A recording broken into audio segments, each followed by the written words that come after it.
And I've drawn the short straw for the graveyard slot today, so please bear with me. I'll try and hope my screen is showing there.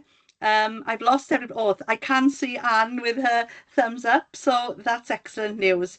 Felly diolch yn fawr i chi am aros gyda ni am y dydd. Thank you for staying with us all day in the heat, and where I'm sure you can think of many the places you would like to be. So that's very much appreciated. We will just have a very brief overview, recap of the day, and also give you an opportunity to reflect on your learning today. So I'll just start where we started this morning at 9:30 with Laura, who gave a detailed overview of what the day would include. And then she moved on to recap on part 1 of the assessment, which is the audit. And she also reminded you to return to Rhiannon Packer's introduction in the first National Saturday, where she provided a very detailed overview of the expectations for the part 1 assignment. Laura then went into a lot of detail and gave some very useful hints and tips on part 2 of the assignment, which is a presentation regarding the key challenges to whole school approaches, reflecting on skills, action and strategies. And she gave you some good tips there, to keep within the time limit, to make sure as well that you only focus on 2 or 3 aspects, because if you try and go into more detail, then we will lose that depth that we require at level 7 study. She also reminded you to use the literature that's available for you on PebblePad. Some of you may have already engaged with it, some of you might not have had time to look at it, but please do go back to that literature. That is a starting point for you as reading material for both assignments. Then I know that presenters today have put links either on slides or within the chat to additional research. So again, please make use of those. And also, do your independent research. Look for academic articles available in your university library. Estyn reports 23 and 2024 ALN Estyn reports have been mentioned a few times today. So again, please use those. Consider the legislation. If I was playing bingo, I would have had probably have had house regarding the number of times that the ALN Code of Practice has been mentioned today. So, that is a key piece of legislation that you need to use for an assignment on ALN. Think of policies as well. Curriculum for Wales has been mentioned a few times again. Again, that is a key policy. We also mentioned quite a few policies in National Saturday 1. Such as we mentioned the national mission, etc. Again, there are links there that you might want to use.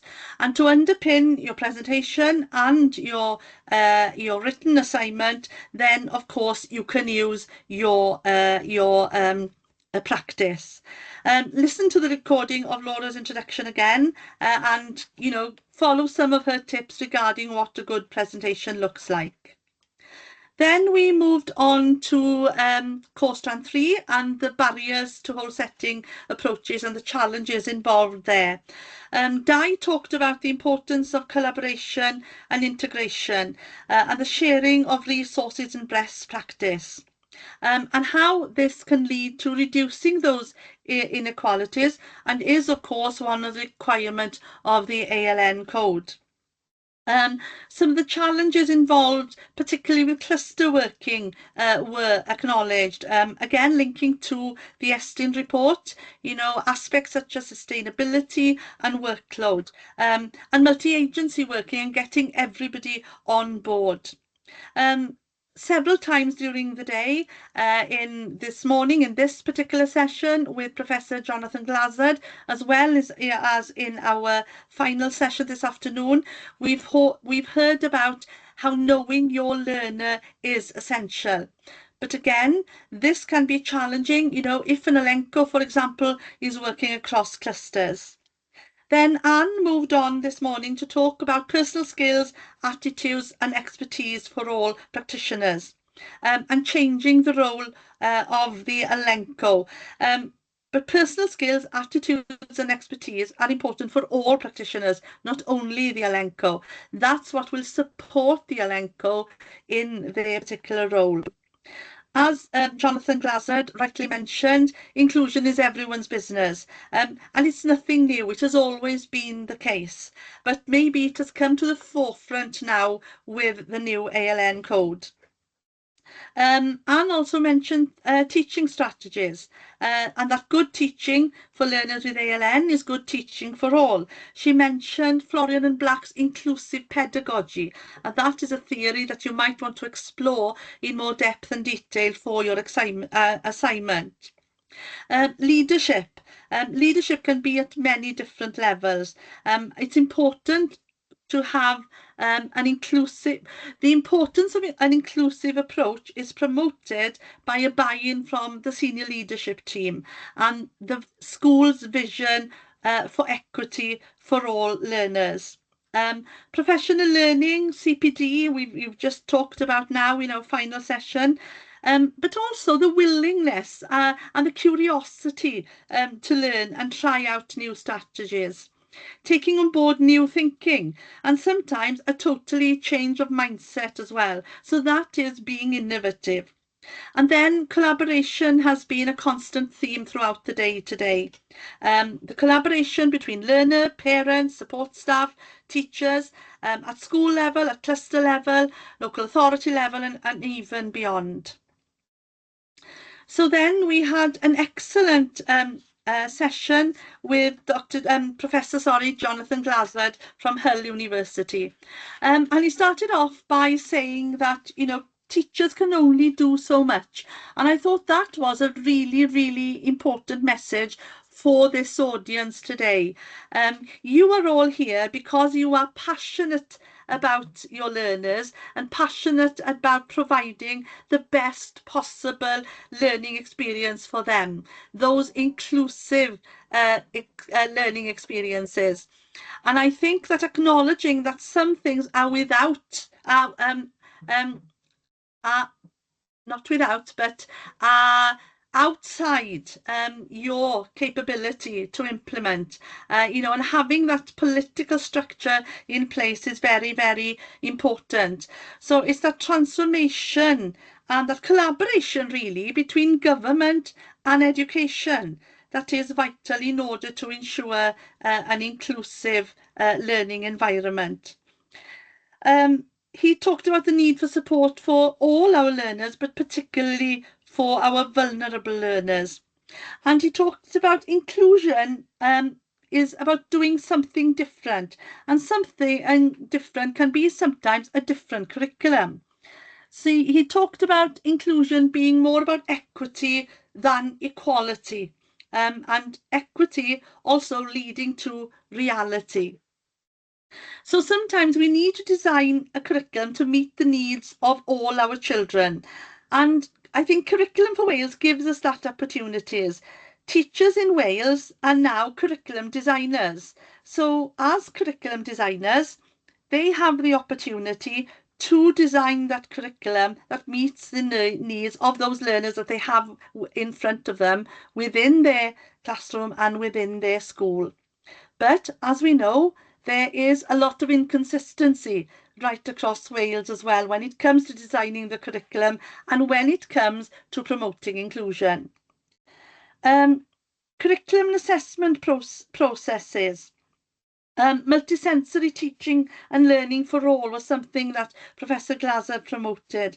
And he talked as well about labels and another group.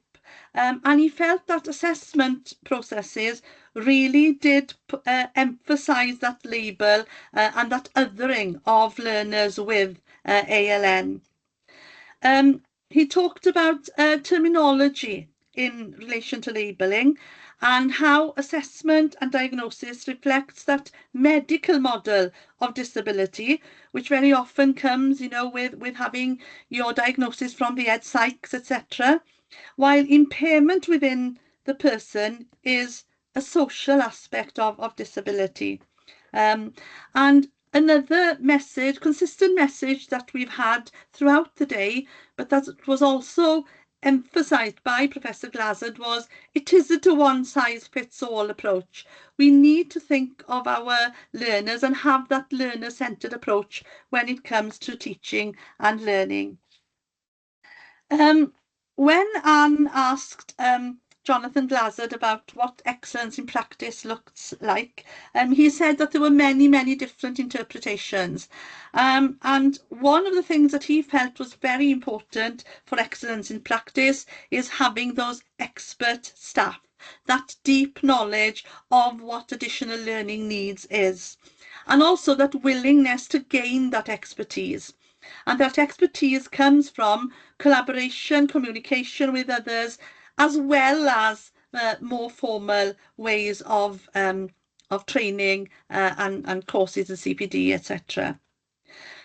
He's talked also about the need for personalised learning and not rush the process of learning, time to set those foundations in place, which I think is key. In our previous curriculum, we had those goals that we needed to achieve all the time, didn't we? To tick those learning outcomes. I think this curriculum may give us more flexibility, but until Estyn and also local authorities, Welsh Government acknowledge that learners do learn at a different pace, then I think that may be an extreme challenge that we have in Wales in realising the vision of that curriculum and not rushing the process of learning. He talked about the importance of holistic needs, those soft aspects, and that how those need to be prioritised within inclusion. Things like learners being happy, feeling safe, and having that sense of belonging.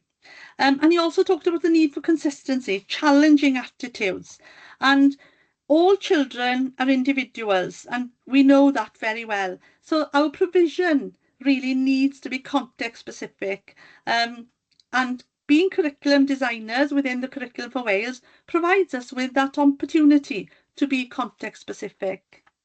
And then we moved on to this afternoon, and I won't elaborate on this because you've just heard Carmel and Fliss go through the importance of implementing change.